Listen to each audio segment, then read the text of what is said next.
how did you learn to do this? There are spinning groups in Suffolk that do this, and I made some inquiries and found one that wasn't too far from here, and went along, and they taught me. But really, once you have the basic idea, once you have the wheel, it is more or less practice that you need. The technique itself is not that difficult to master, but perfecting it is a lot more difficult.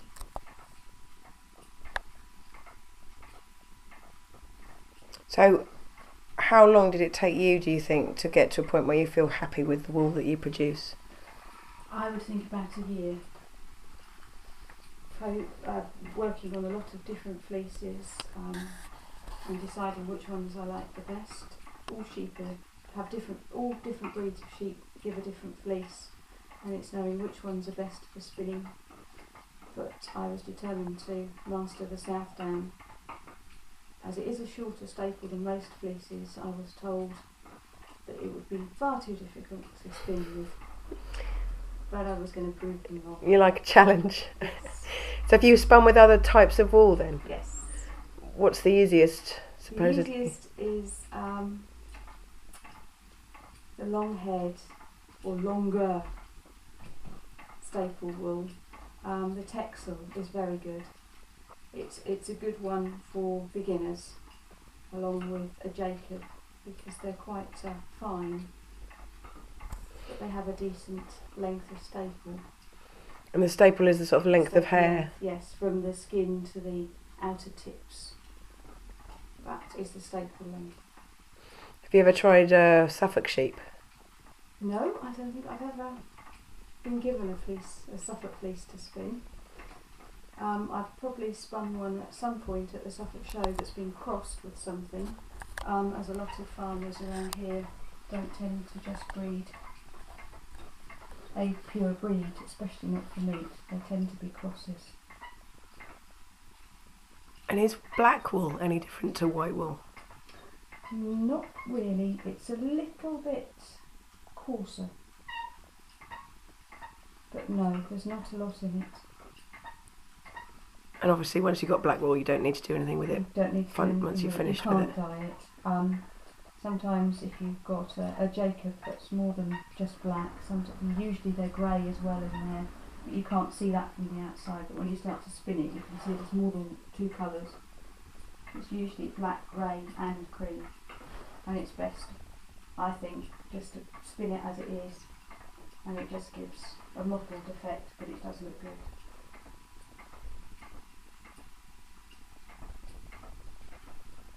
And of course black wool to the wool marketing board is worth less than white wool. Why is that? Because they can't do anything with it. Other than make it into black? Other than to make it, but to keep it black or to hide it within something. White wool is far more versatile. Yes, because you've got all the choices of colour. And it's worth a lot more money if you're selling it.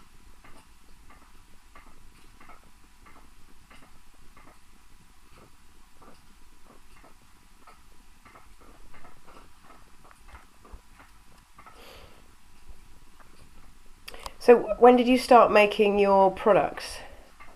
When did you start knitting?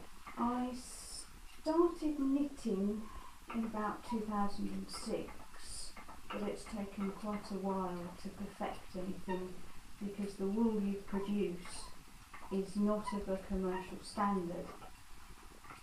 If you have a commercial pattern, you have commercial wool to match it. And that's about the width of the wool, is it? Yes. And you could follow a pattern and it would come up as the pattern suggests.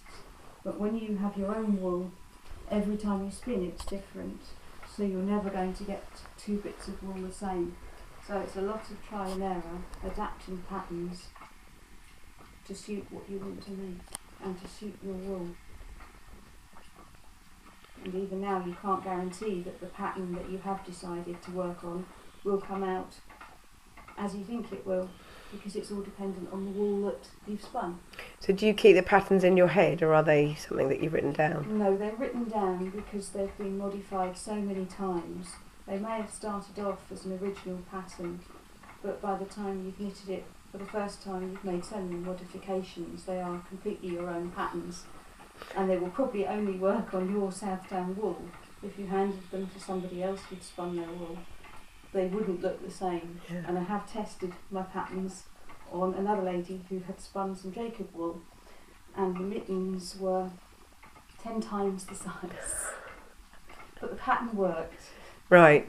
So it is very much dependent on getting it the right recipe, like with any ingredient. It's the right recipe for the right. For the oven. Yeah. So it's the right knitting pattern for the wool that you have spun and for the person that has spun it, because everybody spins differently.